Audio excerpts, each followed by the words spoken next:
Ramuno, you may proceed when you're ready. Thank you. Detective, would you please introduce yourself to the jury?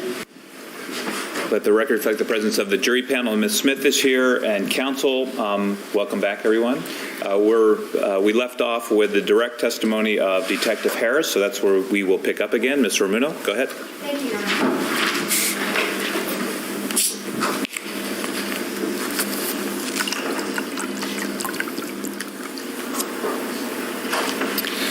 Okay, Detective, we left off looking at the text messages from the defendant's phone records. And with regard to the message at the top of the page here, is that a message from the defendant to Elizabeth Johnson? Yes, it is. Okay. And what does that message say? Have to show for the next hearing, the judge may be mad at you, but not much. But can't make it out. Something my attorney will explain all the threats and smooth it over tomorrow. We'll let you know. Okay. And does she follow up with another message right after that at 13:12 or 1:12 p.m.? Yes, Tammy to Elizabeth. What the judge said tomorrow, and our attorney will call you after court to tell you. Okay. And does Elizabeth respond at 1:13 p.m.? Yes, it simply says okay. Okay. And then does the defendant again text her? Yes. And what does she say? Everything's fine as long as you make it to the next hearing after tomorrow. Okay. D/N, so cheer up. All right. And then this next message is at 1:20 p.m. on December 27th, Yes. and it originates from the defendant's phone Yes. to Elizabeth Johnson's phone. Yes. All right. And what does that message state? It says keep your hotel receipts though. Okay. And in the next message, is that a response from Elizabeth Johnson to the defendant? Yes, it is. And what does she say? Why? Question mark. And the next message is at 1:23 from the defendant to Elizabeth Johnson.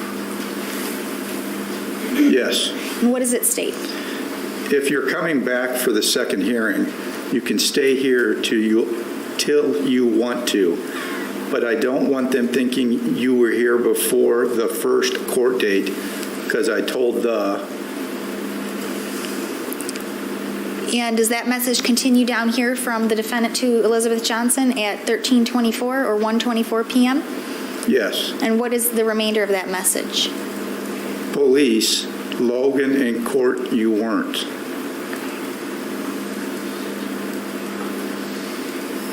And then does the defendant send another message to Elizabeth Johnson at 13:29 or 1:29 p.m.?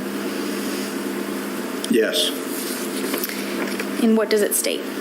I just need to know if you are going to be at the second hearing, because I don't want to spend all this money for my attorney if you don't plan to go. So let me know ASAP, okay, please.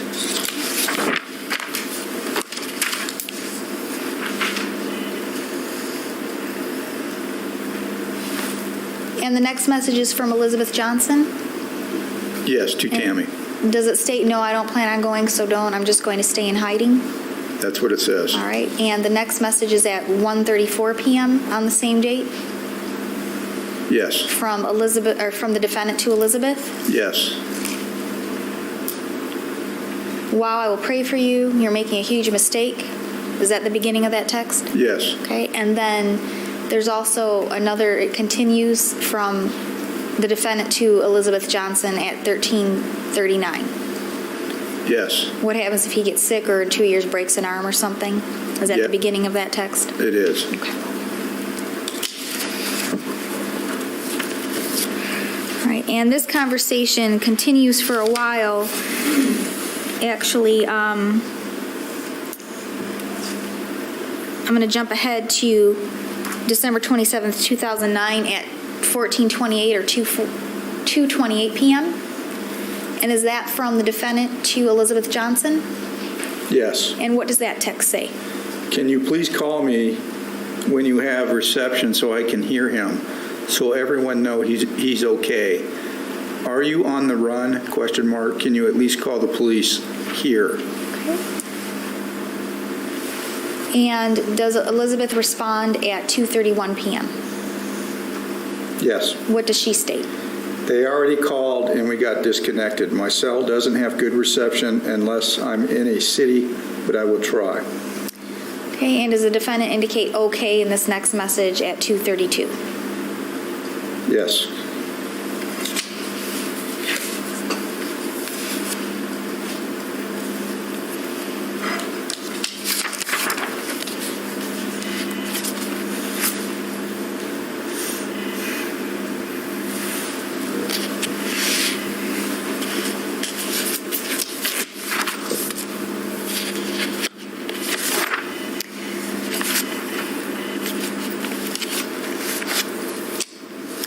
Now I'm going to jump ahead to later in that same day, December 27th, 2009, at 17:44 or 5:44 p.m.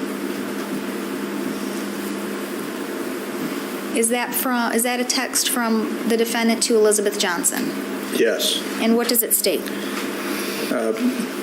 Please let me know that you are both okay. I don't know if Logan found you and hurt you or something. All right.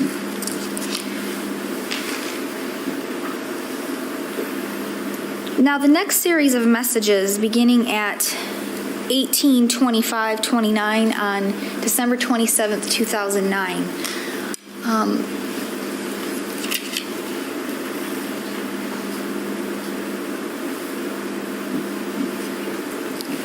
This message originates with Tammi Smith, correct? Yes. Okay. And however, it's going to a 480 number. Yes. And Your Honor, I'm going to read this number into the record now, and I would ask that it not be broadcast. Broadcast, what number is about to be read? And that phone number is 480. Has that been identified as the phone number of Detective Frank Aguilera? Yes, it is. All right. And so, but it appears to be a text from Elizabeth. Because it states, hey, it's Elizabeth. I'm sorry I was going to call you, but have been scared. Yes. We are all right, though. I can't talk now. Does it appear that this message was forwarded from Elizabeth, or actually from the defendant's phone to Frank Aguilera's phone, if it in fact originated with Elizabeth Johnson? That's what's happened. Okay. And how are you certain that that's what's happened? Because the originator DN is Tammi Smith's phone. The terminating DN is Frank Aguilera. The content of that text has come from Elizabeth Johnson. That's the only way it could have gotten there. Okay, and is that because the content of it indicates so? Is there any number on there, anything that indicates it originally came from Elizabeth Johnson, or are you relying on the fact that the contents of the text indicate so? Yeah, just the context. Okay. All right, and in fact, these records between 18:25:29 through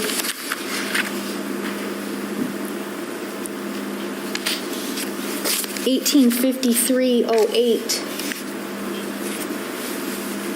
are all messages forwarded from the defendant's phone to Detective Aguilera's phone. Is that correct? Yes.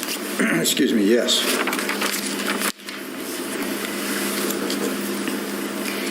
And then we jump to December 27th, 2009 at 19:27:19, which would be 7:27 p.m., correct? Yes. And this is a text from the defendant to Elizabeth Johnson, correct? Correct. And what is the content of that text? The detective just left our house. Detective Aguilera is a nice man that doesn't like what Logan did or what Logan's dad is doing. In parentheses, he knows, and then he wants to help you He's a detective. Okay.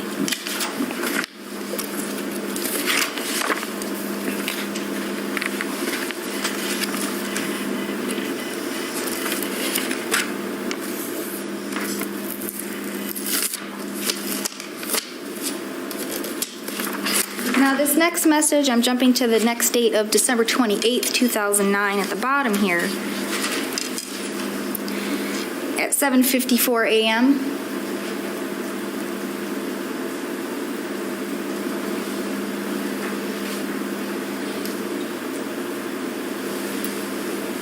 Do you see Yeah, that? that's Okay, correct. all Yeah. right. And the originator of this text message is the defendant, correct?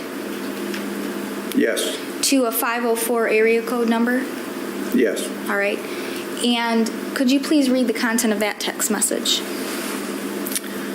Thank you! Exclamation. I hope she gave him to somebody in another state or something and then ran away! Exclamation. Maybe she told him that to throw him off, comma, so he wouldn't look for him! Exclamation.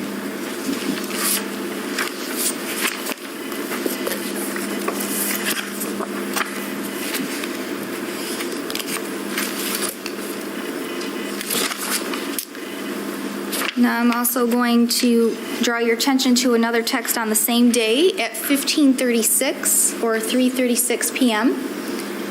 And is that a text from the defendant to Detective Aguilera?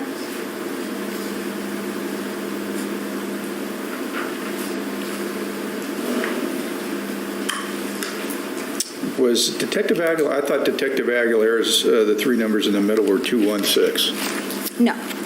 2668. Oh, I'm sorry. Okay. If this is the same number as previously as Detective Aguilera's, then that is correct. Okay. And can you read the content of that text, please? Have you heard anything about baby Gabriel? Question mark. The father, Logan, called me yelling and threatening me that you are going to put us in jail for helping her. Period. I'm not scared.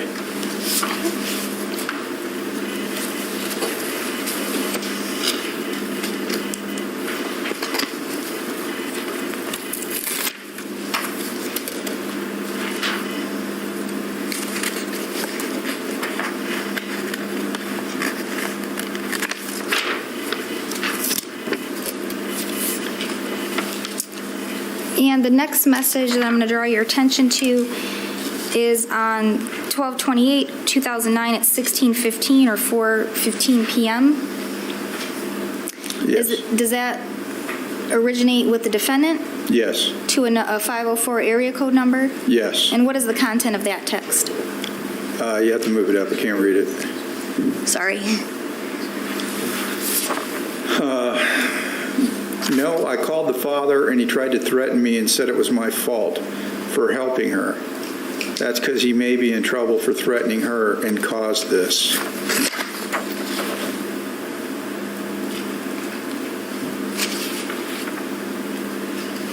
Okay, and down.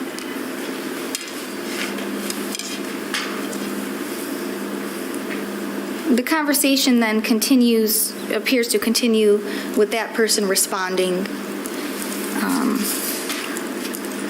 at 16:18. Yes. Because it originates with the same 504. Yes. That's Okay. correct. And then at 16:20 or 4:20 p.m., does she then respond as well? Meaning the defendant?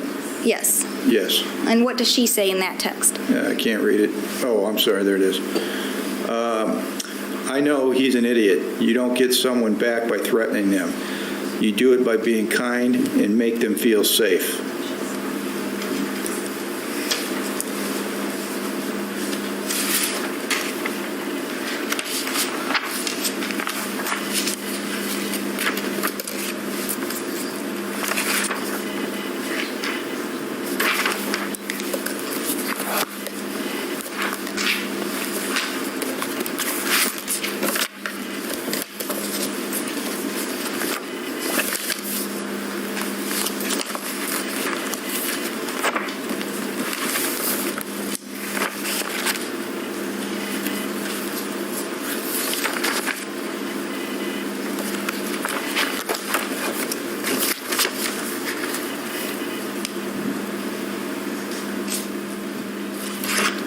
draw your attention to a text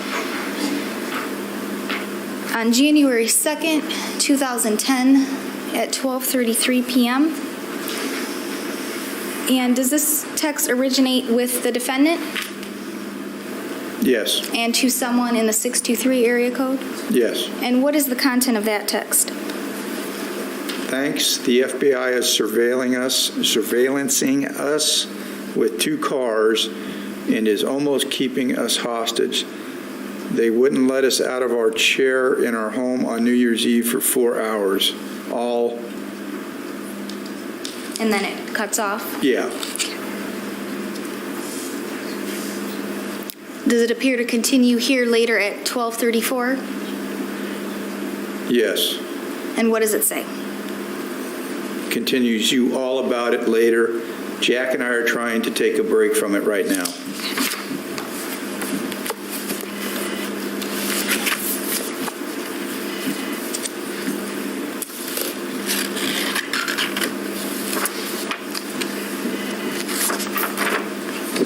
And then I'm going to draw your attention to another text on January 2nd, 2010 at 23:14 or 11:14 p.m. Is that a text that originates with the defendant Yes. to someone in the 504 area code? Yes. And what does she state in that text? Yeah, exclamation. I know how to find him and nobody is available to take my statement. They don't even care. They said call back tomorrow or Monday. Okay, and then I'm going to draw your attention to the text at 23:15 or 11:15 p.m. that originates from a 504 area code number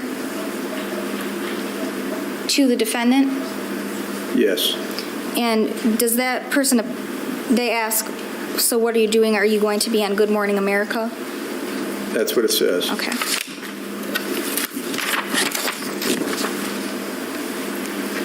And then at 23:21 on that same date, or 11:21 p.m., does the defendant respond back to that text? Yes. And what is her response? I don't know, but if the father signs funny adoption papers, 5 days later, she will sign, and then she will tell us where he is, because she will think we will get him.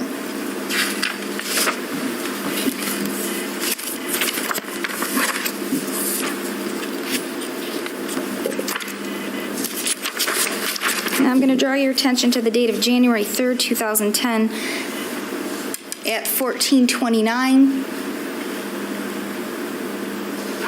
or 2:29 p.m. Is that a text that originates from a 414 area code number? Yes. And does it or is it sent to the defendant? Yes. Okay, and what does that text read?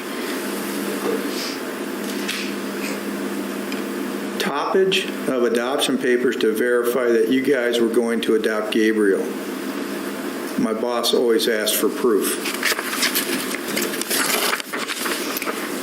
And the next message is at 14:34 on the same date or 2:34 p.m. And is that the defendant responding to this person in the 414 area code? Yes. And what is her response? You can talk to my attorney, Ken Shute, at, and then a phone number. The plan was for her to sign 5 days after him, so he couldn't change his mind, or he could end up getting baby. And does that person, or does she continue that message at 14:36 or 2:36 p.m.? Yes. And what does she state there? But she did sign the temporary guardianship papers that we will have, and the police have lots of copies of it. My guess is the other family had that notarized too. Superimpose the word will for still. Why don't you read that again? But she did sign the temporary guardianship papers that we still have, and the police have lots of copies of it. My guess is the other family had that notarized too. And does the conversation continue at 2:39 p.m. on that same date with the person in the 414 area code responding to the defendant? Yes. And what does the question state? Do you think she went through an adoption agency? You should contact CPS to make sure you can provide foster care for baby when returned. And does she respond at 14:41 or 2:41 p.m.? Yes. And what is her response? We are starting classes on January 12th, but it takes about 3 months or more. And does the person in the 414 area code respond at 14:41:55 or 2:41 p.m.? Yes. Okay, and it continues. Hold on just a minute. Oops. Okay, yes. And the message is at the top of the next page. What is that message?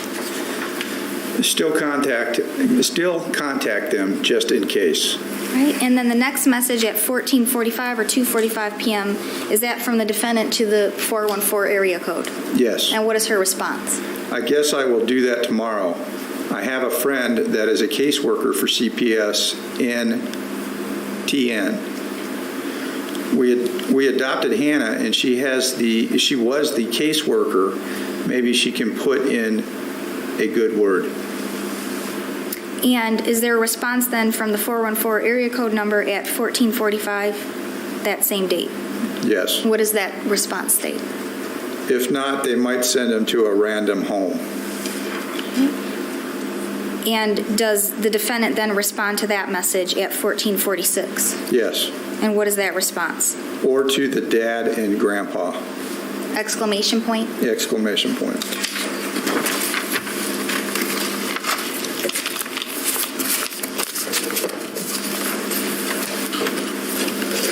Thank you, Detective. I just want to go over one more thing with you with regard to the phone records. And this is in regard to Exhibit 221, which is the exhibit where you added notations of who was calling who. Okay. Okay, and specifically, I'm going to look at the phone records of Elizabeth Johnson. And this was something you had brought to my attention at the break, correct? Yes. Okay. I just want to explain it so the jury understands when they look at these records. If you could explain, there's a series of calls here on 12/26/2009 that are Logan McQueary's records, because these are Logan McQueary's records because they're in bold, correct? Correct, and the fact that his customer number in the customer phone column, it is his phone number appearing there. And it's indicating that he's making repeated phone calls beginning from 12:11 Arizona time until 12:29 Arizona time, and they're all under about 10 seconds, correct? Correct. All right. And during that same time, well, at that same time, Elizabeth and Tammi are on the phone together, correct? Yes. All right. And that's indicated here at 13:06 because that's San Antonio time? Correct. Okay, so during that 30-minute period, Elizabeth called the defendant. They're talking on the phone for 30 minutes, and during that same time, Logan McQueary is calling her. Is trying to call Elizabeth, yes. Okay, and what makes you say... Well, not all of them. I mean,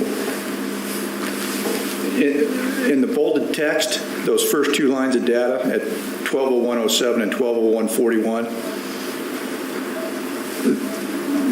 aren't included in that 30-minute phone conversation when Elizabeth was with Tammi, or on the phone with Tammi. Okay. But from 12:11:32 to 12:29:05,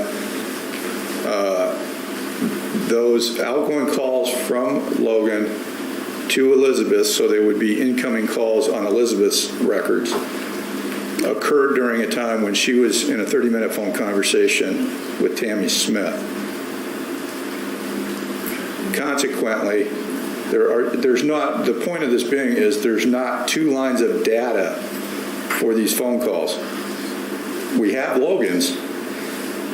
There's nothing corresponding in Elizabeth's records to show those calls coming in because she was on a phone call with Tammi, and Logan terminated those phone calls before they went to voicemail or carried on too long. Okay. And I'm actually going to have you note that in pen on this exhibit, Okay. so it's clear. May I approach the witness, Your Honor? Yeah.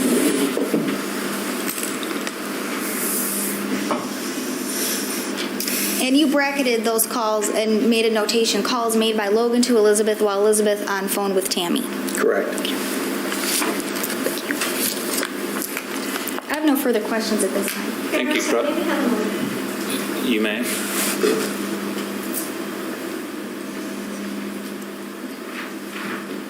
All right, I'm sorry. Detective, I'm just going to ask you about 2 more text messages here.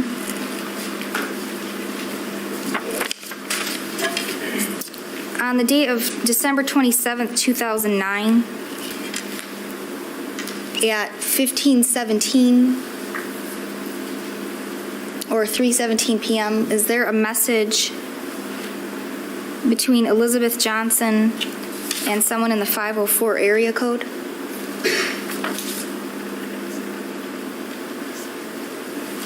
It's between Tammi Smith. I'm sorry, from the defendant. Yes, Yes. And someone in the 504 area code? yes. Okay, and what is the content of that message? The court ordered visitation for the father last week, and she did not give him the baby. She took him to Texas instead. We've been trying to get her back for her. Sorry, let me finish the last part of that sentence. We've been trying to get her back. And then the number. For is what it says. Okay. And then, does it appear to continue down further at 15:18 or 3:18 p.m. Yes, from the defendant to a 504 area code number? yes. And what does that message state? Court on Monday, but her ex has been telling her she's going to prison for kidnapping, and an Amber Alert was sent out. He scared her to death. And then IDK. I have no further questions. Thank you. Cross-examination, Ms. Phillips. Thank you, Your Honor. Could I have just one moment? You can. Oh, may I approach the witness, Your You Honor? may. Detective Harris, I am handing you what has been exhibited in evidence as Exhibit 219, and it's Elizabeth's cricket records. So I'm going to be asking you some questions about that. And I know we've heard a lot of testimony about phone records today, and it's getting late. So if you could just bear with me, Detective, and there's just a couple of points I want to make going through these. We've heard quite a bit about Elizabeth's phone records, correct? Yes, And that is with the 210 area code. That Yeah. was her phone that she got, presumably, in the San Antonio area. yes, Okay. And those records on Exhibit 219 are from December 21st through December 28th, 2009. Correct? correct. And that is the phone that the police believe that Elizabeth was using Yes, during those dates. yes. Okay. We don't really know if Elizabeth may have used other phones while she was in Texas, do we? We don't know that. Okay. She might have used a payphone at some point. She could have, certainly. Okay. And she might have borrowed someone's cell phone along the way somewhere, couldn't she? Yes, Perhaps a public phone or at a hotel. yes, Okay. Gas station phone. yes, Okay. She could have also used somebody's computer along the way. Someone's laptop, perhaps. yes, Or a library. yes. We just don't know for sure. Yeah, correct. Okay. And you reviewed her cricket records at some length, and you've talked about them at some length today. You didn't talk to any of those people who are connected to those phone numbers, correct? I did not. Okay. And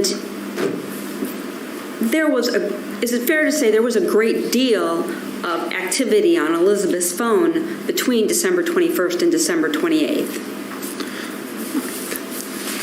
It's about It's all relative. I guess on some of the, this isn't a lot of records to me. That's true, But- and I should have qualified that because you look at records for a living, and maybe this isn't very many records for you. But it's over 3 pages of records, correct? Yes. On just Elizabeth's phone during that week. Yes. To me, that sounds like a lot of phone calls, but, I wish it was that easy. okay. You've testified she talked to Soren Stanescu, correct? Yes, there are records of that. Yes. And she talked to, and we know she talked to Sergeant Lenson. Yes. And we know she talked to Malcolm Phipps. Yes. And you diagrammed some of those calls on the map the maps that are in evidence on exhibits, I believe they're exhibits 222 and exhibit 223. I diagrammed the location of the cell towers with Right. notations of calls. And on exhibit 22, let me see if we can.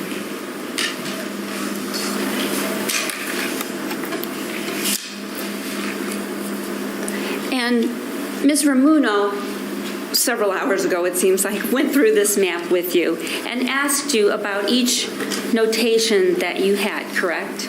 Correct. And you noted who Elizabeth talked to, or at least which phone number was connected with her phone number on each of those blocks, correct? Yes. Okay, and you indicated that the cell phone tower times indicated she was traveling eastbound, Yes. correct, from San Antonio to Houston. Yes. Okay, and it looks like, and if you need me to bring you Exhibit 222, I'll be happy to. That's what this is. On December the 27th, on December the 27th, yes, it's block number 9. Up here, Tower 354, she had a couple of phone calls with Soren Stanescu, correct? That's what's on the diagram, yes, correct. Okay. And so that's the last piece of information. I'm sorry. Just be careful of that microphone. Oh, am I Keep bumping hitting that? it. Is that me? Yeah. I'm sorry. Yeah, so try and stay away from whacking that microphone. Go ahead. Okay, so on December the 27th, those 2 calls to Soren, those were her last phone calls on that phone before she shut the phone off in Houston, correct? Well, I don't know whether she shut the phone off or the battery just went dead, but yes, those are the last 2 phone calls before the phone died or whatever. It was powered off, Okay. one reason or another. Fair enough. Thank you for clarifying, and I knew you would. Those are the last 2 calls on that phone. Yes.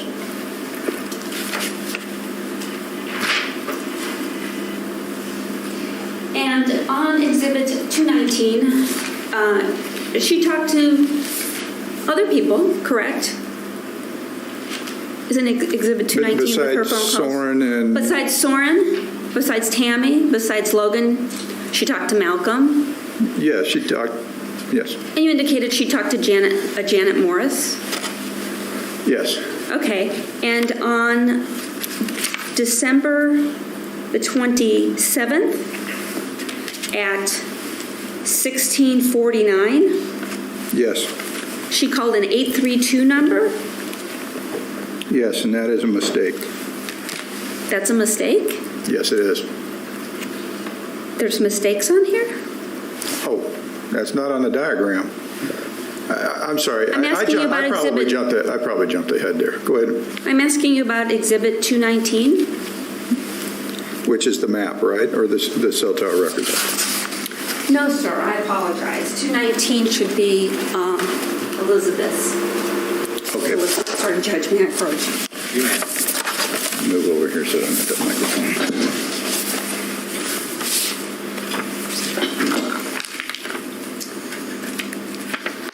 And you do this all day long. Yeah. Okay. It's on the last page. Okay, I'm looking at the 1227.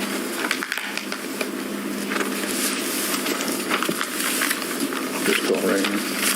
Let's make sure the conversation is Yes. where the jury can hear. Yes, and we were just confirming the information. Let me go ahead and put it on the Okay. yellow head.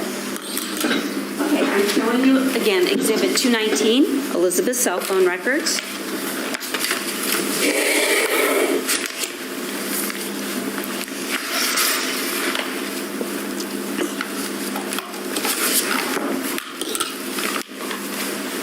And on December 27th, 1649, there's a call with an 832 area code, correct? And I'm going to cover up the rest of the number. There is what appears to be a phone number with an 832 area code in that call. Does that number belong to a Ryanette Rogers? A number with those digits do belong to a Ryanette Rogers. Okay, thank you. Let me hang on to this for now. I'm going to need it from you.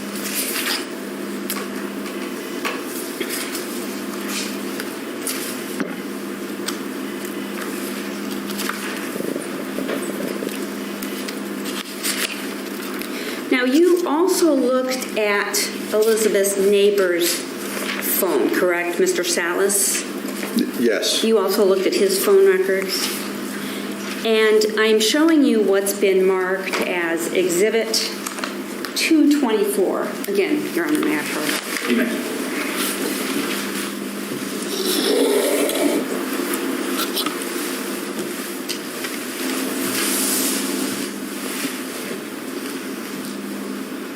And just giving you a minute to look at it and make sure it is what I said it is. It's Gabriel Salas phone records, correct? Yes. And you examined those records and obtained them in the same manner that you got the other phone records you've testified to, correct? Yes, I did obtain these. Okay, and Actually, can I refer to my report on that? Sure. I want to make sure I actually obtained them and not somebody else. let me, if I could make it easy for you, you reviewed them. I did review them, yes. Okay, then let me ask you. The reason that you reviewed them was because you received information that Elizabeth used her neighbor's phone prior to her leaving Arizona. Yes. And on December the 8th, Elizabeth made a number of phone calls using that phone, didn't she?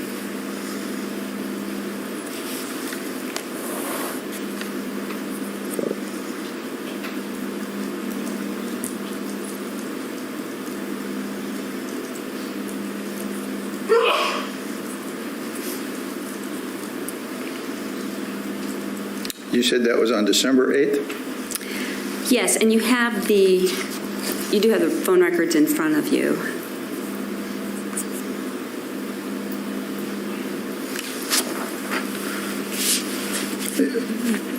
Well, I know I had the phone records for December 8th, but And you received information that Elizabeth used Mr. Salas's phone on December the 8th, didn't you? I was trying to verify the date, that's all. Yes, I know I received information that Elizabeth borrowed his phone. I don't recall the exact date. So that's why I was looking for it in my report. Okay. You can continue to look for it. I got the information from your report, so I'm not misrepresenting it to you, but feel free to verify.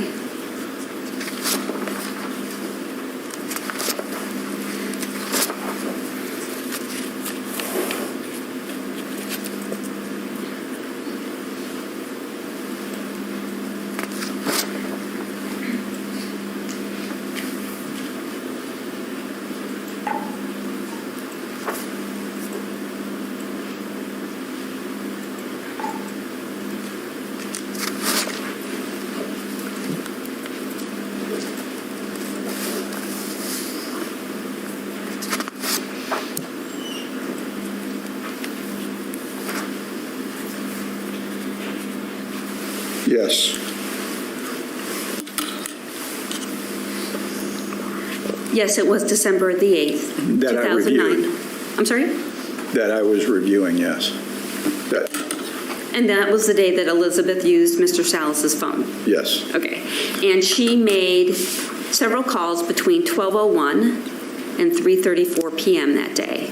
Well, that's what I determined. I was told that she had borrowed the phone sometime around noon for approximately 45 minutes. I was asked to try to determine what call she had made. Okay. And did you determine what call she made? I believe I did. Okay. And do you remember who those calls were to? Not without looking at a spreadsheet that I completed. Okay, so you have no independent recollection of who she may have talked to in that 90 minutes?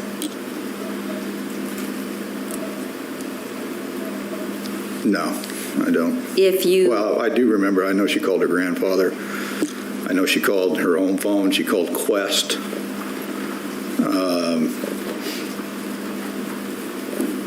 And past that, I can't remember. Okay, and would reviewing your report refresh your recollection? If I can review the corresponding attachment. Do you have that with you? Yes. Okay, then go right ahead.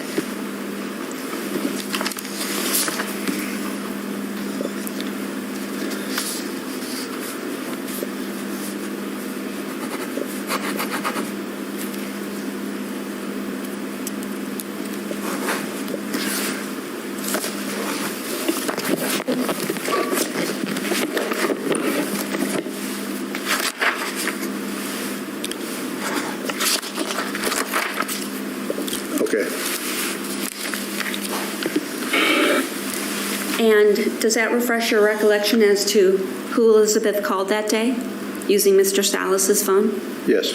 Okay. Could you please tell us who those calls were made to? Like I said, her home phone. Somebody named Dorothy Woodard. Brent Daly, or Daly, D-A-L-Y. Her grandfather, Robert Johnson. Somebody that this information may or may not be accurate, but through a search of a database that we subscribe to, somebody named Aisa Wright,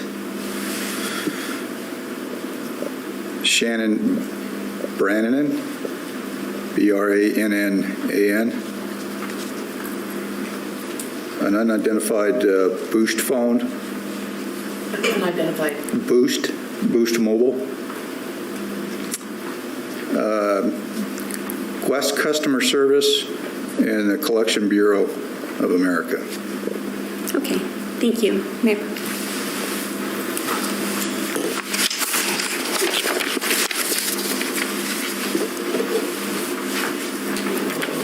Yes. You also installed a GPS system on the Smith's vehicle, did you not? I did. And can you explain to the jury, please, what a GPS system is? A GPS system is a global positioning system tracker. Uses global or GPS satellites to determine the fixed position of a vehicle. Okay. Do you remember when you did that? I believe that was on January 8th at 12:40 in the afternoon. January 8th? Yeah. And did you put the GPS on just one vehicle or multiple vehicles? Just one.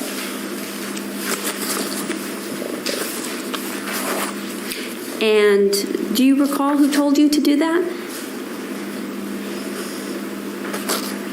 I don't know that there was a specific person. Prior to doing that morning, we had a meeting about this investigation. And it was discussed during that meeting. I don't remember if somebody specifically said, go do this, or it was just a group decision. Okay, you wouldn't have just made that decision on your own. No. Okay, but you didn't get a search warrant to do that. I did not. And the purpose for putting a GPS on a person's vehicle is basically to see where they're going when they get in their car, right? Yes. Did you track that? The day that it was installed, I did track it for a period of a time, but after that, that was turned over to the surveillance team. Okay, and do you know who on the surveillance team took over tracking it from you? Well, it would have been it's called the CAST team, C-A-S-T. Don't ask me what that stands for. But they are a plainclothes unit that does surveillance and fugitive apprehension. Okay, and as far as, to your knowledge, and the tracking that you did, there was nothing of any evidentiary value that came of that, correct? Not what I did, no. Okay, thank you. Nothing further, Your Honor. Thank you. Redirect, Mr. Ramuno. Yes, thank you, Your Honor. Very briefly.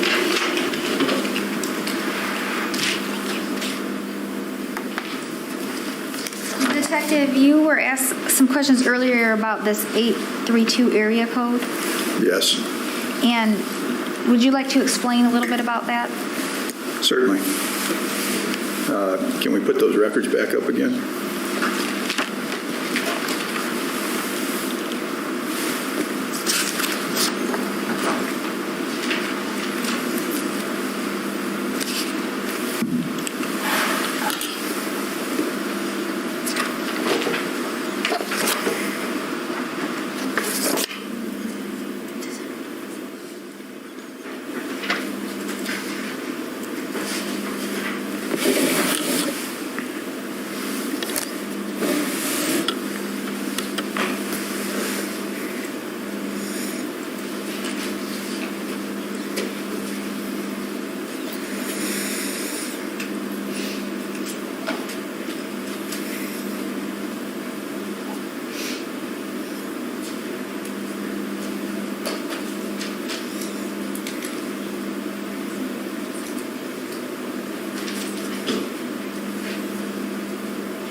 I'm going to show you Exhibit 219, which are Elizabeth Johnson's records.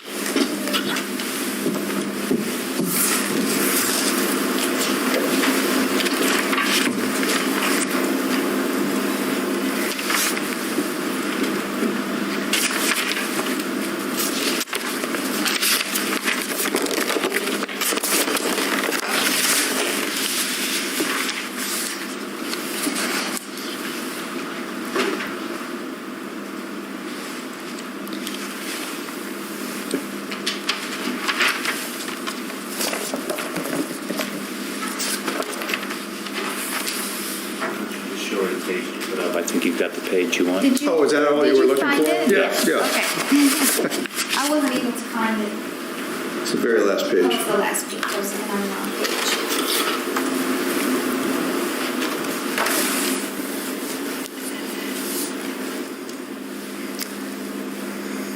Okay, and I believe we're looking right here. An 832 area code. Yeah, we're looking at, there's just above your pen, those two lines of data. Okay?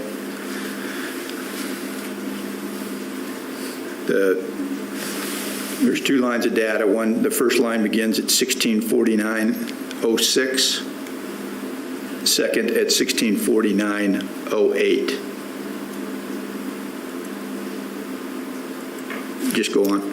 Yes, if you could explain that you actually looked into this number, correct? I did. Okay. I thought that 832, I'm not going to say it. It's not. It's not. It is a legitimate phone number, but this is what's happened here. This is what makes cricket records so confusing. Is if the document I showed you earlier that tells you how to read and interpret their data, you will see that there is nothing black and white about almost any of these columns that are displayed here. There's a lot of words used that if this, then typically this will show up in that column, but there's no guarantees. And then there's, in particular to this, the first column there, which I don't know if you can show what that is, a destination number and the dialed number column.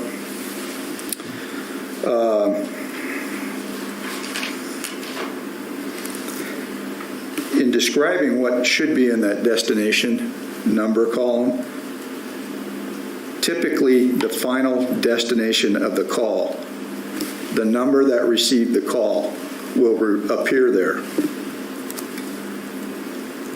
If your target number is in this column, it is typically an incoming call or a check of voicemail. If it is a number other than the target number, this number is typically the number that your target called. But routing codes or other indications of activity may appear, often in tandem with another line of data showing actual call information. What I believe happened here, this was confusing to me even in 2009 when I did this, and I spent quite a bit of time on the phone with Cricket trying to ascertain what was going on with these two lines of data, because as you can see, both calls, the time of the calls are within 2 seconds of each other. The durations are almost identical, all right? It would appear that there's two overlapping calls there. You can't have that. It can't be possible. The only thing in the caller ID is that 480 number that shows up there. That turns out that is Soren Staniskew's phone number. For some reason, when I was looking at this, I picked up on the phone number that was in the destination number column, that 832 number. And I started looking into it. And in fact, I got the subscriber records for it. And it turns out to be Rynette Rogers. In my conversation with Cricket, for them trying to explain how I could have these two overlapping calls, essentially the same time, the same durations, was that this special feature code column indicates a 35, which they told me means the phone is roaming on somebody else's network. But they couldn't explain to me why this 832 number in the first line of data showed up in the destination, but then again it shows up in the second line of data in the dialed number column. What I believe now from looking at this, that 832 number is network information behind the scenes. It's not a legitimate phone number. Nobody called that phone number. It's just network transmission information that are in these records. What I believe is essentially these two lines of data have to be looked at together. And this phone call went from was an outgoing phone call from Soren Staniskew to Elizabeth Johnson. Okay. And that's after discussing this with Cricket and looking at the records to try to figure out. Yes. That's your opinion as to what happened with those phone calls. And reading this, how to read the CDR, this is very convoluted and confusing, but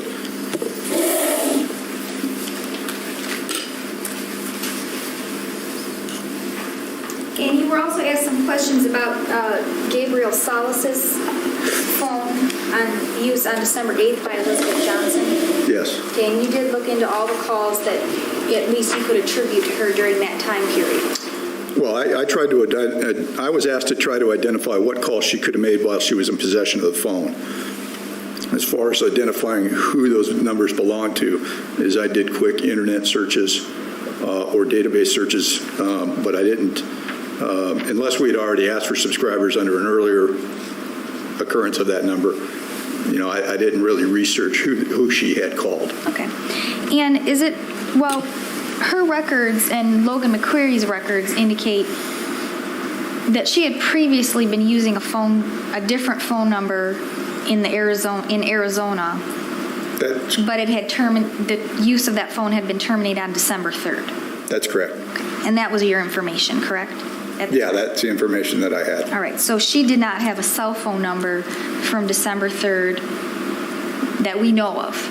That we know of. From December 3rd until at least December 21st with the Cricket 201 area code number. That is correct. So she could have used other people's phones as well during that time period. Yes. May I have one moment, Your Honor?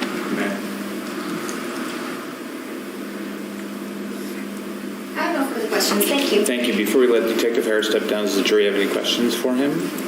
Doesn't look like it. May this witness be excused, Ms. Andrews? Yes. Oh, I'm sorry, Mr. Muna. Ms. Phillips, may this witness be excused? Yes, Your Honor. You may step down. Thank you. Thank you. And it looks like we're about at the end of the day, so we won't start another witness, and we're going to take our evening recess. So, remember the admonition this evening? I haven't forgotten to say that yet, I don't think. Remember the admonition, and we'll see you tomorrow, hopefully right around 10:30. Have a good evening. All right. Okay, please be seated, everyone. All right. Anybody need to talk about anything? One issue, and it's been a long day, and I'm trying to remember. Did the state say that they were, when Detective Thompson has recalled, that they were going to want to play portions of the recordings from the polygrapher? Maybe I misheard it. I just want to make sure. I think I'll let Ms. Andrews speak for herself, but I think portions from the interview that he did, meaning Detective Thompson, with Elizabeth Johnson, but she felt like she had to take some of it out because it might have referred to some things she said to, it was Detective Thompson. Right, but she might have referred to some things she said during the other interview. Is that what it was? No. Your Honor, in the interview between Detective Thompson and Elizabeth Johnson tells Detective Thompson that Tammi Smith called Elizabeth Johnson and told her she passed a polygraph, Right. which is, number one, untrue and not admissible because it's a polygraph. Right, so we have to take that out. Okay, it's just been a long day and I'm tired, so I think I've forgotten what it was she said originally. By the end of the day, it morphed into something else, so that's fine. That's all I wanted to know. I think my tired brain is just remembering it wrong. Okay, so what you're going to do, now that we're talking about Detective Thompson, you're going to, between now and presumably tomorrow? No. No, Your Honor. It's an approximately 4-hour interview that we do not have a transcript of. So in order to make sure we take out anything that we would have to take out, we would essentially have to send it in, get it transcribed, review the transcript, figure out what we need to take out, and then turn in the discs to have that taken out and made a new disc. We were going to lay the foundation for the admissibility of the exhibit through Detective Thompson, and if we choose to admit it and play it, we would have to do it later in our case in chief. Yeah, that's fine. I don't have a problem with that, but we're going to recall him for me to question him, as I understand it, on the other issues. And what's that, will be tomorrow? I assume he'll be tomorrow. He's been here all afternoon waiting for his turn. So we know he's not going today, so I'm thinking tomorrow. I just wanted to make sure, because if I thought I had to go review the polygrapher's interview, I was going to spend all night doing it, but I just wanted to make sure I didn't do something I didn't need to. And You don't have to do that because we can't get into that. So you're going to ask him potentially, though, about the interview with Elizabeth Johnson. You may ask him some things that she said. I'm expecting, even though you're not playing the interview itself, and likewise in cross-examination, that's fair game as well. Yeah. Okay. And then it might be played at a later time. Correct. Okay. But she's just laying the foundation so she can move at a later time. It's crystal clear now. Why it wasn't crystal clear earlier, I don't know. Like I said, my brain's gotten tired as the day's gone on, so I'm good. I'm on the same page. Okay. What else do we need to talk about? Anything? Okay, so for tomorrow, are we going to start with Detective Thompson? We have to talk to Detective McCluskey and Detective Thompson to see what order they're available in. Okay, so it's Thompson and McCluskey. With respect to McCluskey, if you can reach an agreement as to some of the foundation, then we should let us get to it if there's going to be agreement on some of the foundation, allowing you to get right to questions about the wiretap. If you don't feel comfortable doing it, so be it, but I hate to waste time that we don't have to waste. Your Honor, it's not a matter of refusing a stipulation. It's just a matter of providing information for the jury so they understand how it works. And that's all. And I don't intend to ask lengthy questions regarding it, just to give them a basic understanding of how the process works. Okay. All right. Then we'll go forward with those two witnesses. Do you think that's going to last all day between those two witnesses? No, Your Honor, we have Detective Ramirez scheduled to testify as well. Okay. What happened to Ryberg? Is Ryberg testifying? At this point, we don't believe he's necessary. Okay. So Detective Ramirez would be the state's last live witness. Is that correct? That's our intention at this point. Okay. I'll see everybody tomorrow. It's Brian McCluskey with the Tempe Police Department. And what is your position with the Tempe Police? Ms. Ramuno, you may proceed. Thank you, Your Honor.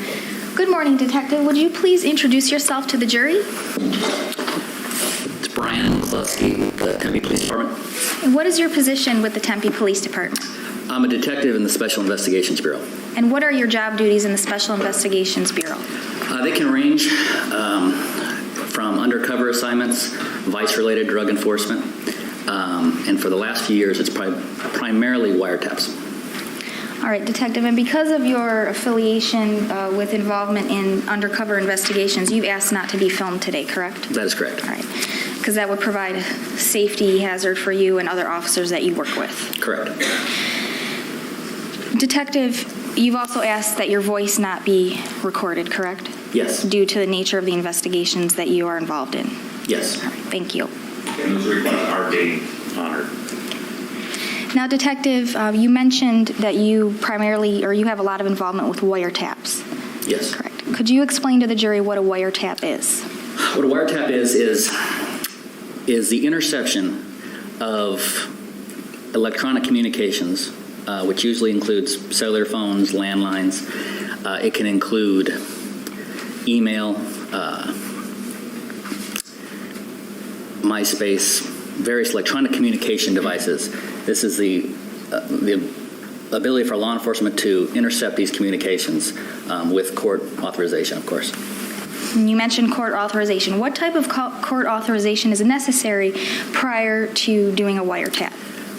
What is needed before you can begin intercepting anyone's electronic communications is a affidavit laying out the foundation, the probable cause, necessity, exhaustion, elements that are needed to satisfy the court's requirements that a wiretap can be granted. And I'm going to direct your attention to January of 2010. Were you asked to assist in an investigation involving a missing baby by the name of Gabriel Johnson? Yes. And were you asked for your expertise or your involvement in the terms of getting a wiretap? Correct. Okay, and what did you do to get authorization for a wiretap in this case?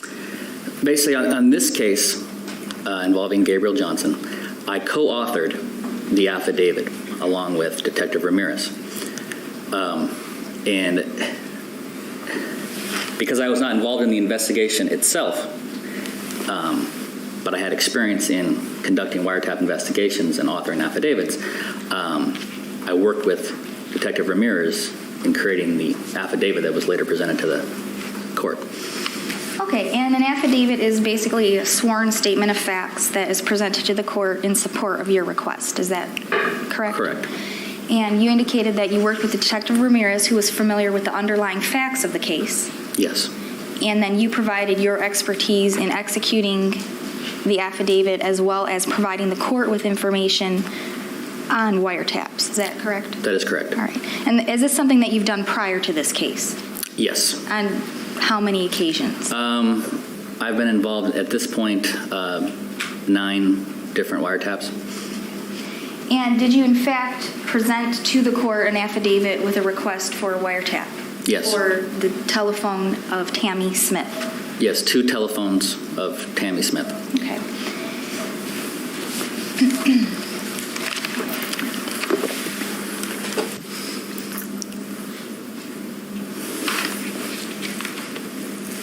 And specifically, was one of the numbers that you were targeting?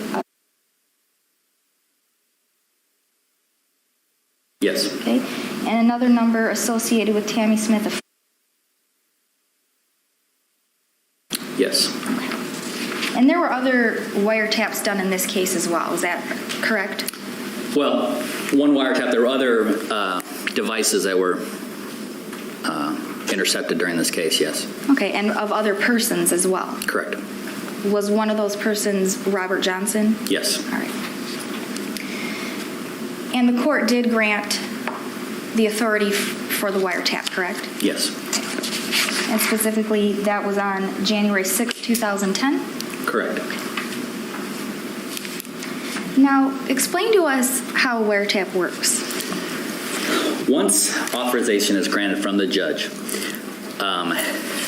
one of the documents that's presented is an order, a service provider order, and that will go to whatever service provider that phone is. If someone has Verizon, it'll go to Verizon. If it has Cricket, T-Mobile, Sprint, that order will be sent off to the phone company.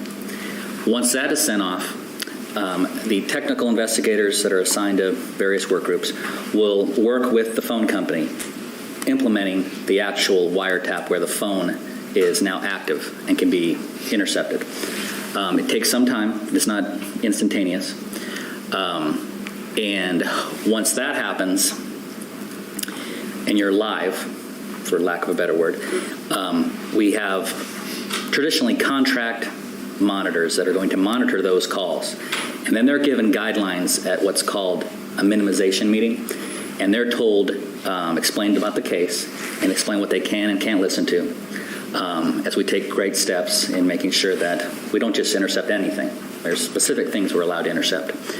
So then those calls will come in, and they're at a computer screen, and it usually will flash green, and that means a live call, and they're able to hear it in their headset. It'll show on the computer if it's outgoing or incoming, the digits captured.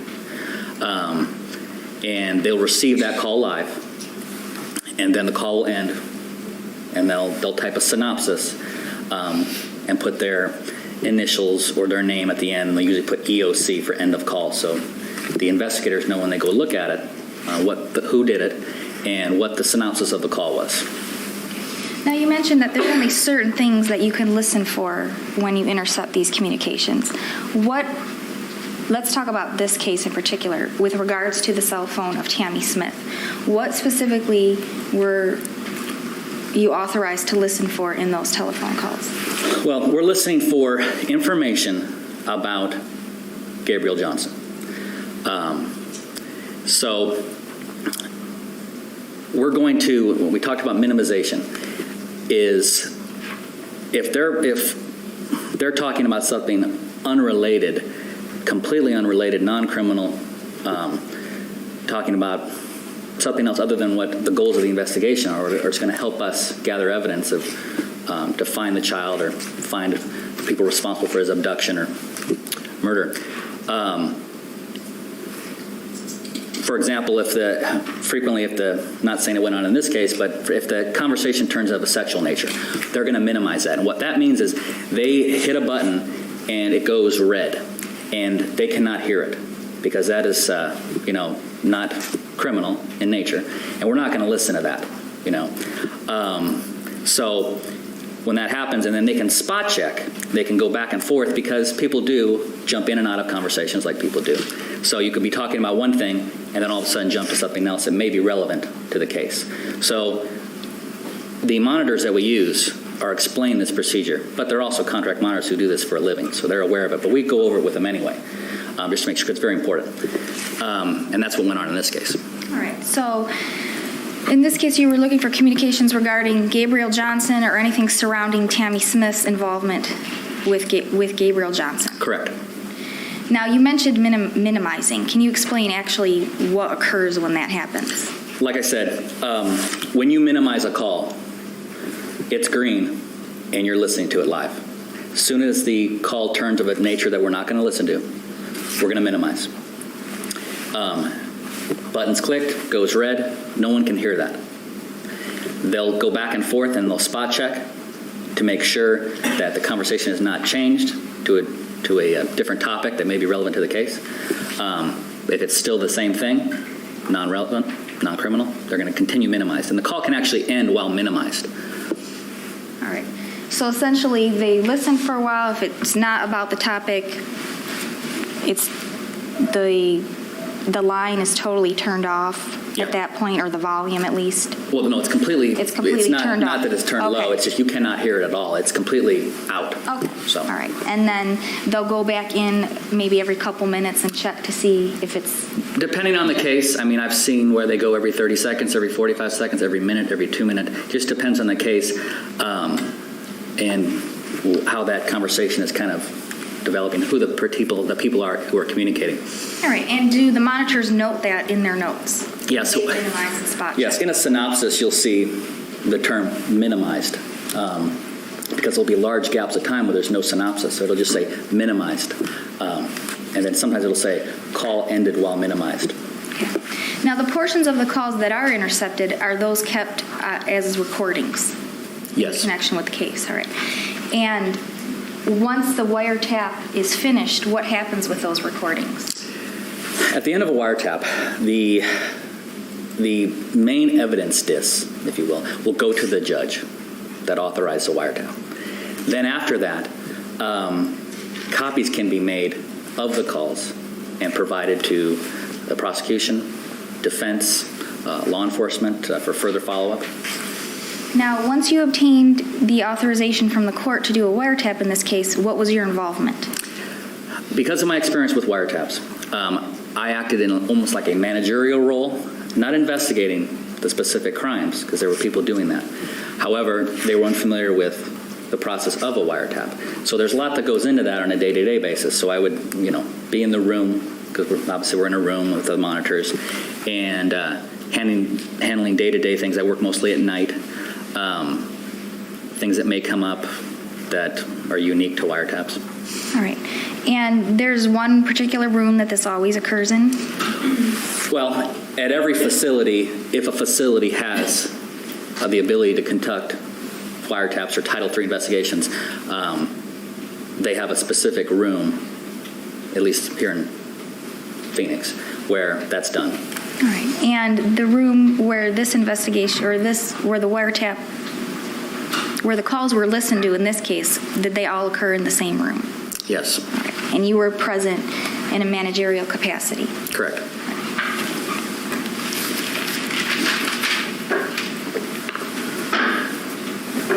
Now, did you specifically listen to any of the calls yourself? I mean, there were calls that I have listened to during the time that we were monitoring those communications. All right. And during the calls that you did listen to, did you hear calls from a woman who identified herself as Tammi, or Tammi Smith? Yes. All right.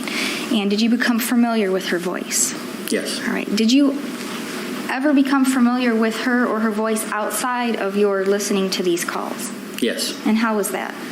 During the investigation, there was a lot of media coverage, including Nancy Grace. So I had a TV there that I could also watch, kind of go with the investigation. Okay, so did you see Tammi Smith appear on Nancy Grace? Yes. And did you hear her speak on Nancy Grace? Yes. And then did you also hear that same voice in the calls which you listened to in the wiretap room? Yes, and typically in a wiretap investigation, people do what they call self-identify. Someone will call you, you'll give your name, and you'll say, oh, this is Brian McCluskey. So in this case, we had Tammi Smith self-identifying on the phone several times. May I approach the witness, Your Honor? You may. I'm showing you what's marked as Exhibit 209. And this is the covering for a DVD. Did you review a DVD in connection with this case? Yes. All right, and you reviewed that with me, actually? Correct. Of certain recordings from the wiretap? Yes. Okay, and within that envelope was the DVD, is that a fair Yes. statement? Okay.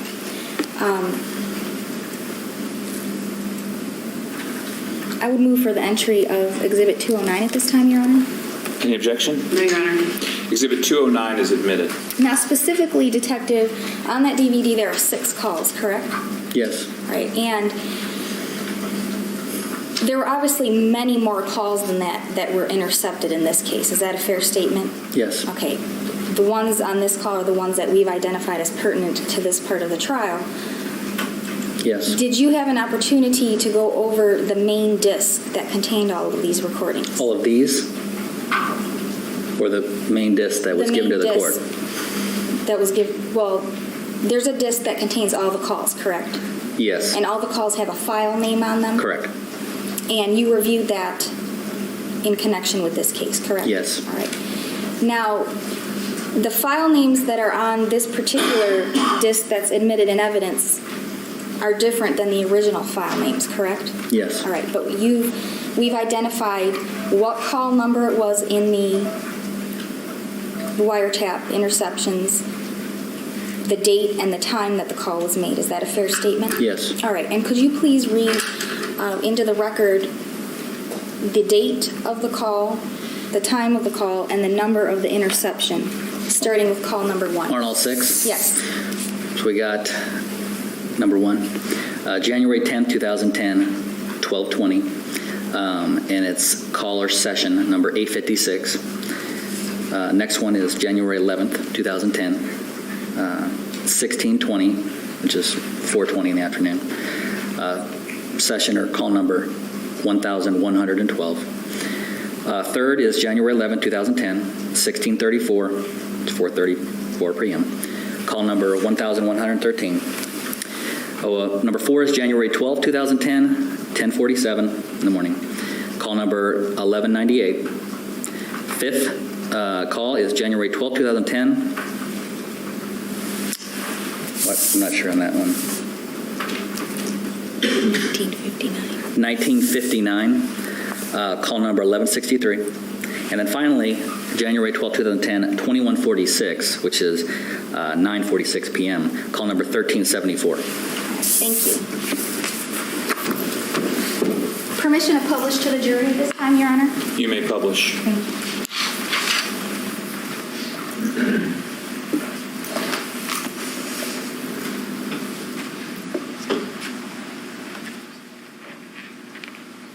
And just so we're clear, this is recording number 1, which is on January 10th, 2010, correct? Correct.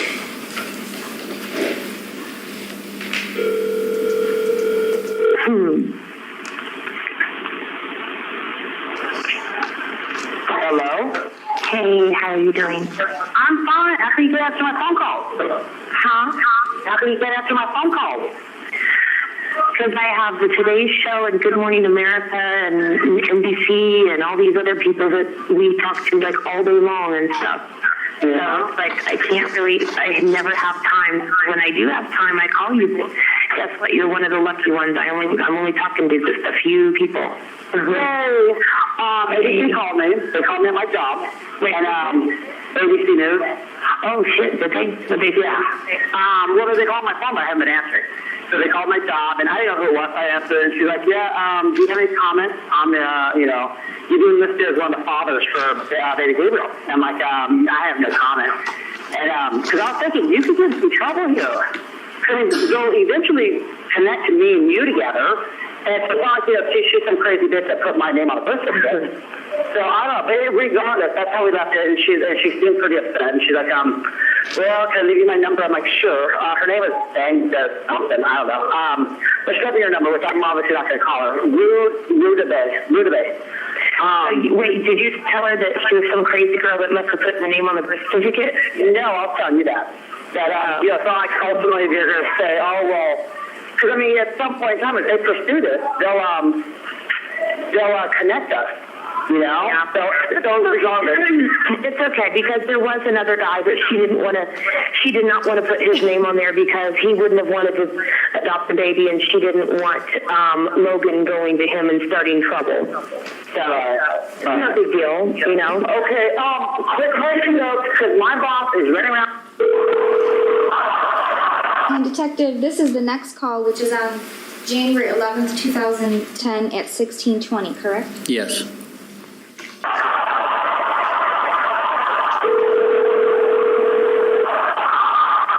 Tammi. Hey. Okay, that was my friend. Did you listen to the message? Did I listen? No, I don't listen to messages right now. I'm so busy. Okay, well, they are harassing her to death looking for me because where she lives, she has FFP in my name. So they keep coming to her door. So who is it looking for you? Not a trucker. Well, she's saying now a Tempe police officer.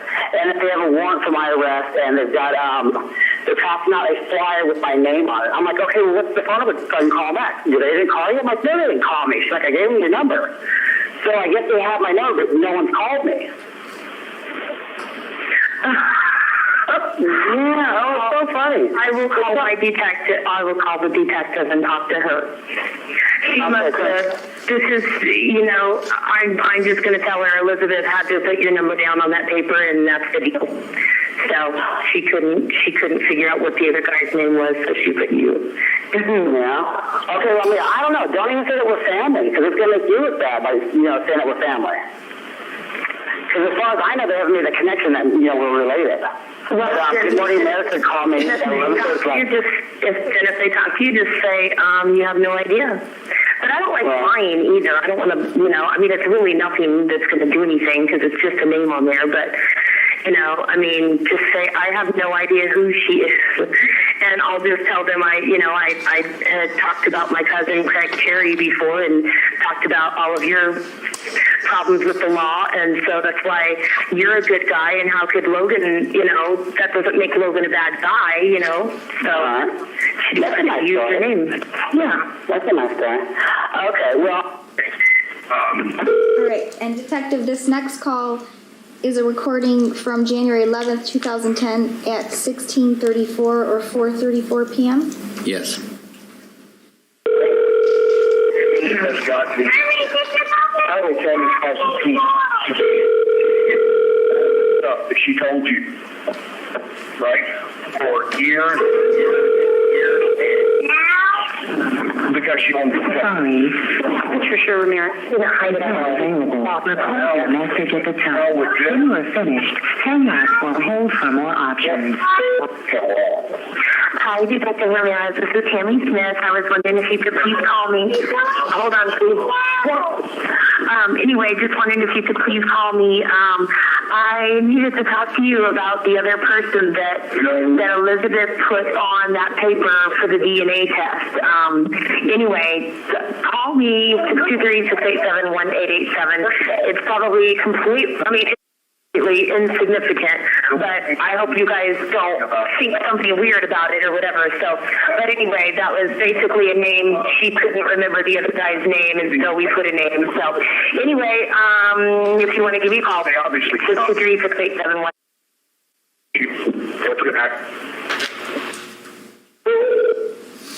And Detective, this next call is from January 12th, 2010 at 10:47. Yes. Right.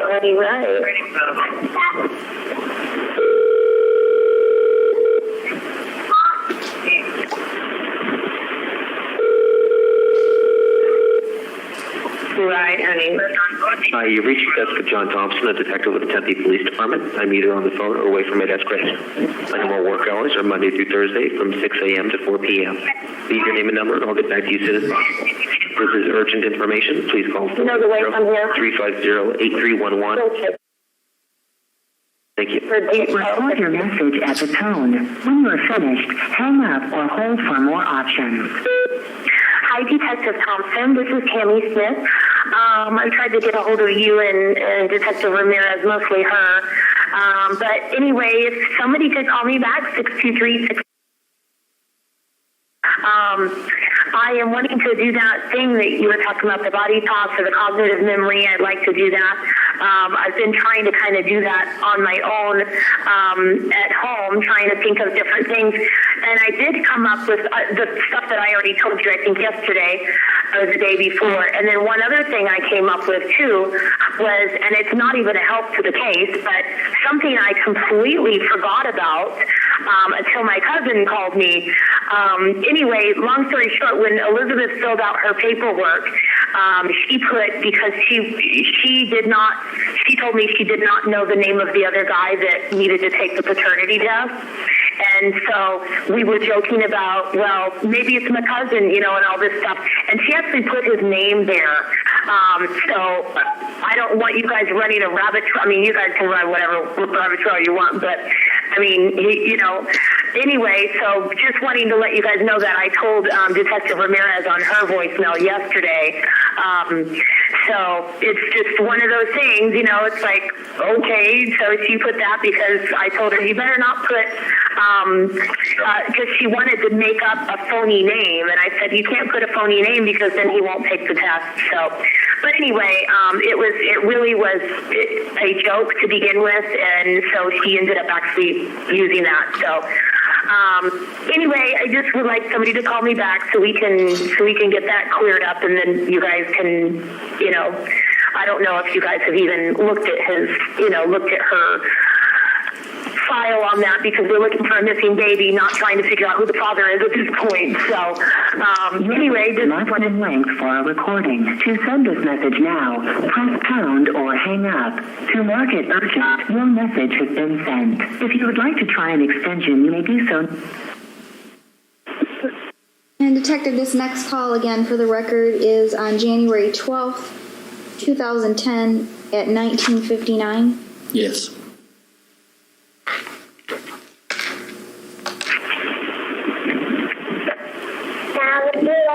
Yes. hey, cousin.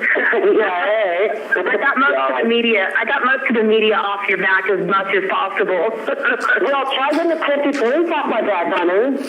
I've called them, and I've left 2 messages, you know, to tell them, look, I said, my cousin doesn't even know this girl. I just popped off with his name, you know, and she obviously used his name, and I was just saying, you know, we were laughing about, there was the horny toads.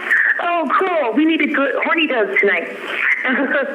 Anyway, I just popped off with his name, and we were joking the night before she went to do those papers, you know. Well, you don't even know the girl. I was like, I know. Anyway. I was like, wait, listen, I was like, do you think that if I thought that my cousin might have been the father, don't you think that I would have been pushing for him to take a DNA test so that we could have him keep him in our family? You know, I mean, how stupid is that? Okay, well, listen to this, though. You know, the Tempe police came up and saw me yesterday. We talked for like an hour. The entire time, I'm like, you know what? I don't know her. I don't know the whereabouts of baby Gabriel. I just got the phone with my cousin Tammi, and they're like, she's your cousin? I'm like, yeah.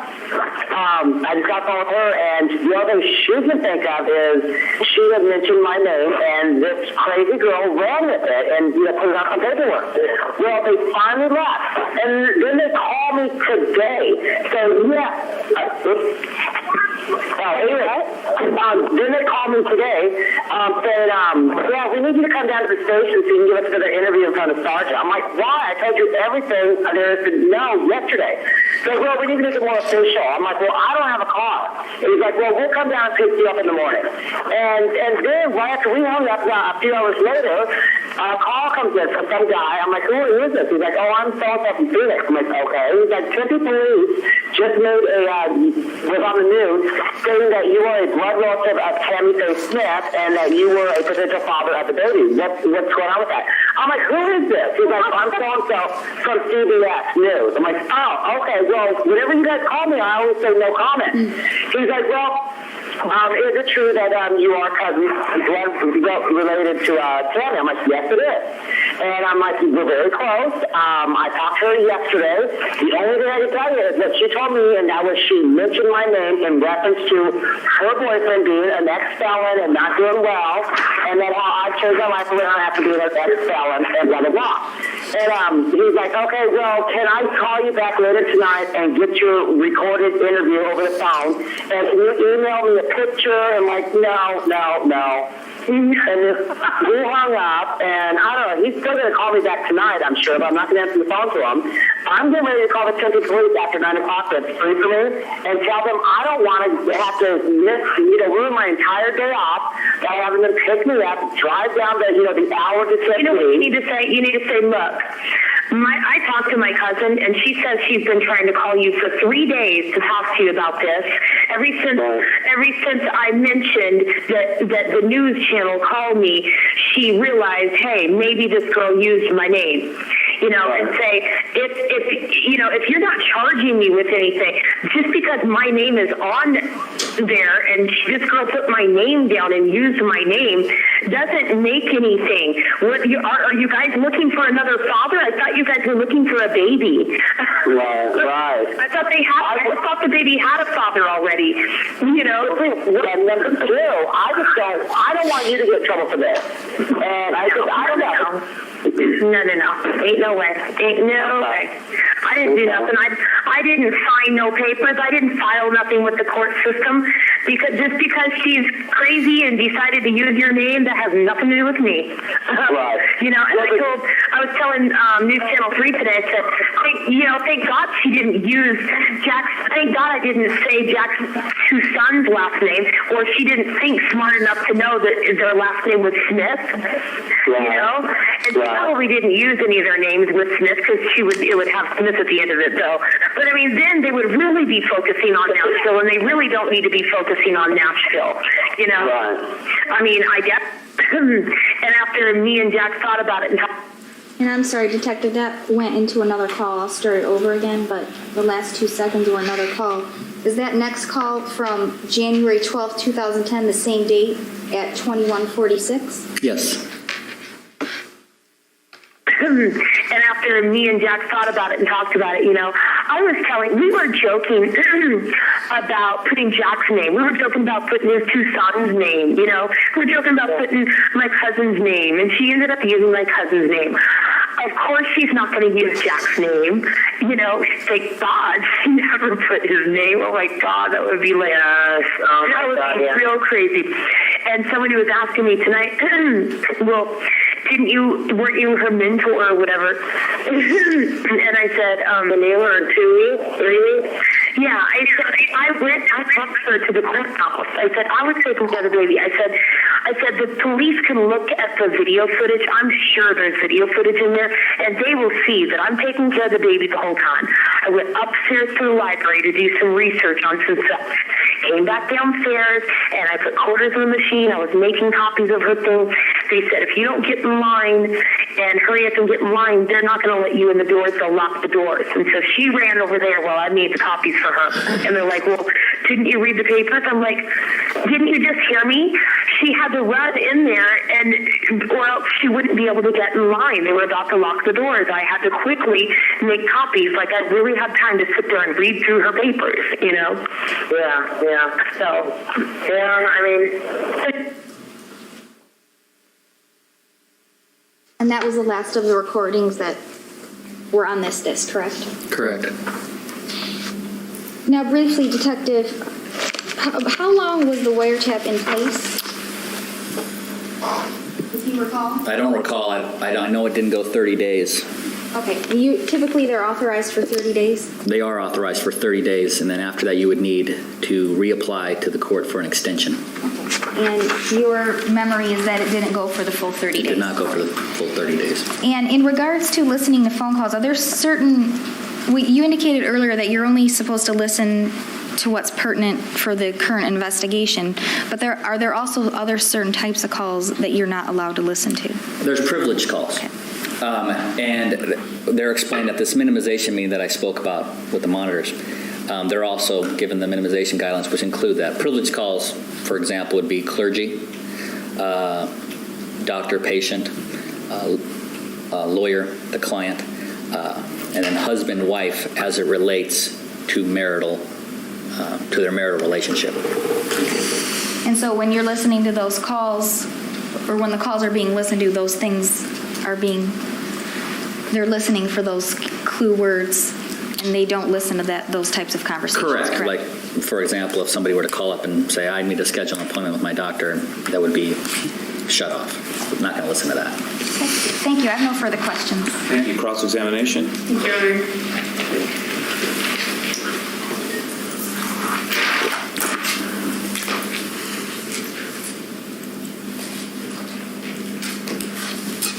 Good morning, Detective McCluskey. Hello.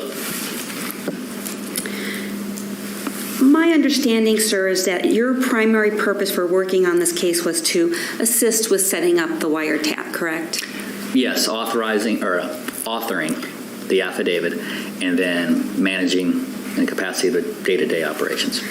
And that's because you have experience setting these things up, correct? Correct. I believe you said you've done 9 of them. Yes. Okay, and that's all for Tempe Police Department? No, it would be some Tempe, some Phoenix, some DEA. Okay, so you work for Tempe? I do work for Tempe, but we'll work with different groups for these type of investigations. Okay, so you, because of your expertise, help other police departments or other law enforcement? Yes, we'll work together in investigations. Okay. And is it fair to say you don't normally do a wiretap in this type of case? As far as? As far as normally wiretap cases are drug-related cases, correct? Normally the wiretap cases that I'm involved with are narcotic related.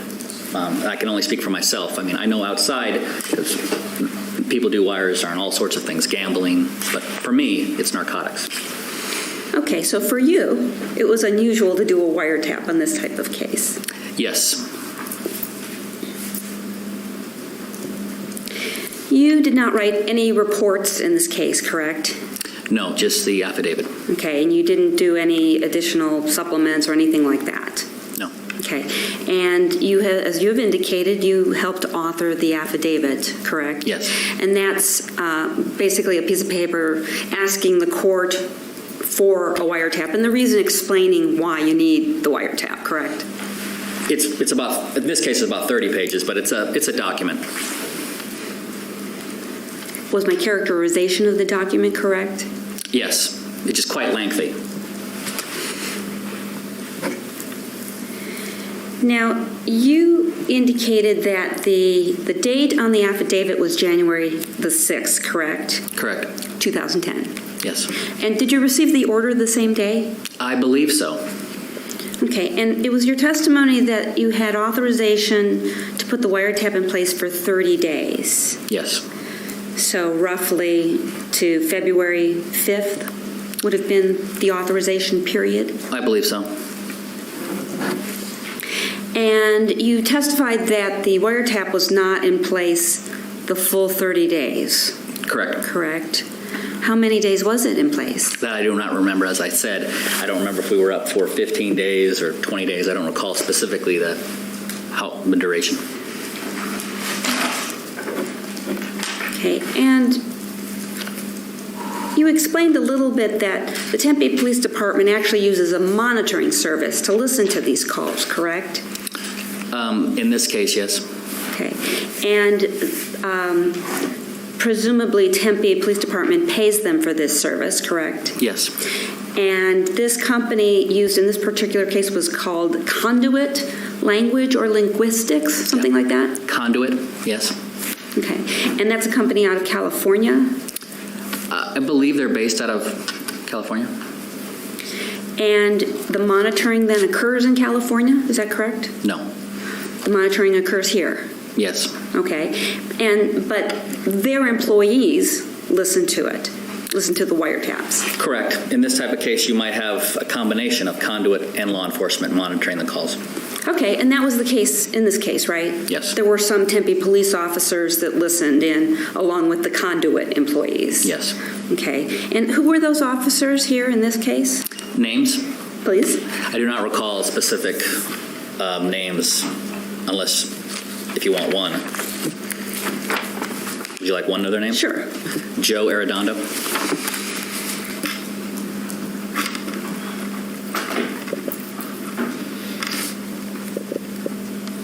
Okay, and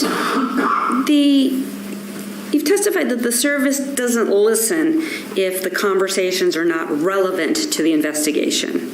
Correct. Fair? Okay, so who decides this? Who decides what's relevant and what's not relevant? That individual that's listening to the phone call is trained and explained to what to do in those type of cases because they have a headset on and they're listening to the call, and they would make that decision. Whoever's listening to the call will make that decision right then. Okay. Sometimes they can ask, hey, I have a question. They can ask a case agent or something. Okay, but who are these? Who's this person from Conduit that's listening that decides? Can you give me some names of some of those people from Conduit? I don't remember what contract employees we had at that time.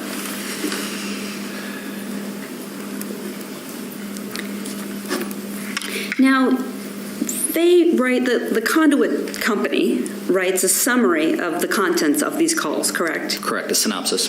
A synopsis or a summary summarizing that day's calls? That specific call. As each session goes, they'll write a synopsis or a narrative explaining what they heard. Okay, and so there's a summary for each call? Yes. And you did not review those summaries, did you? All of them? or any of them. Did you review any of those summaries? Yes. Which ones? I don't recall, as there were hundreds. Hundreds. So each summary represents one phone call? Yes. Okay, The session number, date, time, session number, then the narrative, and then, as I explained, it'll say EOC, usually for end of call. Those are typed by the monitor, and that could be a conduit or a law enforcement officer. And then the investigators who are investigating the case can come in and review those. Okay, so I think you answered my question, but I got a little bit lost, so if you could help me. You said that there were hundreds of summaries, correct? Hundreds of calls, which then equal hundreds of summaries. Okay, so you answered my question. Okay. And so you didn't review hundreds of summaries, correct? I don't know. I may have reviewed 101. I mean, I reviewed a lot of summaries, but the question would be, did I review all of them? And I did not review all of them. I reviewed some of them. So I would have to know the total number of calls. I mean, let's say there was 900. Okay, maybe I reviewed 300. How many calls were there? I don't know.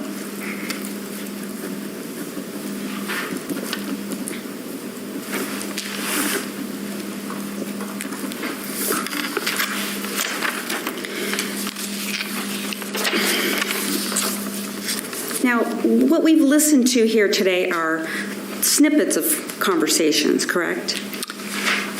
These calls that you've listened to today, the 6 calls, Yes. those are the calls and the audio that was associated with each incident. Okay, but clearly we heard that those were not full phone call, full conversations. They were cut off before they were over. I don't believe all of them were cut off. Who decided what to use here today in court? Who decided what snippets were going to be played here today? I don't know.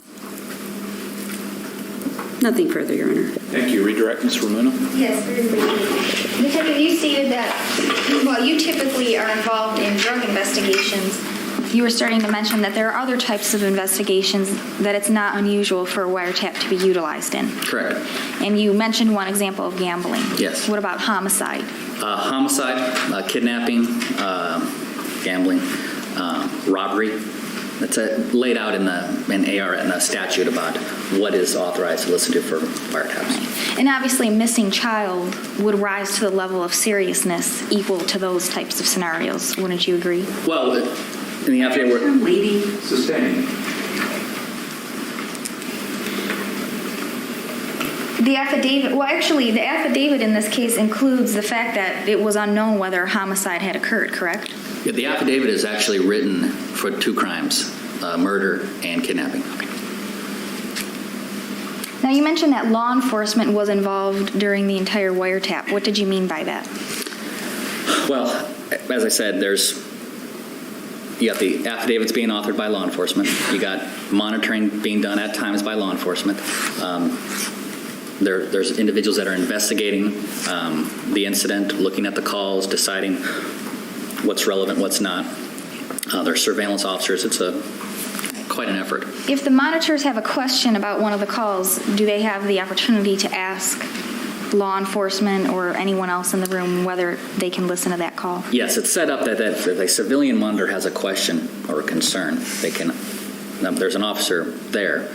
They can ask the officer or case agent, hey, I have a question about this. I'm not sure what to do here. And they can always defer to law enforcement. Is an officer always there? Typically, an officer is always present for these type of cases. And regarding the information about the investigation, the monitors are briefed as to what the investigation is about, correct? Yes, that's during that minimization meeting that I spoke about. The case is discussed, and the minimization guidelines are talked about, and specifics of the case to kind of give them a guide as they go through the investigation. Thank you. I have no further questions. Thank you. Before we let Detective McCluskey step down, does the jury have any questions for him? Doesn't look like it. May this witness be excused, Ms. Ramuno? Yes, thank Ms. you. Phillips? You may step down. Thank you. And the state may call its next witness. Your Honor, the state recalls Detective Thompson at this time. May I get him in the hallway? Okay, we're going to recall Detective Thompson.